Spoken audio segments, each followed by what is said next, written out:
చిన్నమావి గొంతులో తేనె తీపి నింపుతూ కోయిలమ్మ చేరుకున్నది. ఎండమావి దారిలో పంచదార వాగులా కొత్త పాట సాగుతున్నది. ఒంటరైన గుండెల్లో ఆనందాల అందలతో ఆడే సందడిది.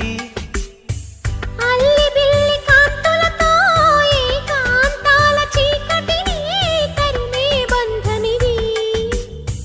కల తెరగని కలలను చూడు, కంటికి కావలి నేనుంటా. కళ తరగని వెలుగులు నేడు ఇంటికి తోరణమనుకుంటా.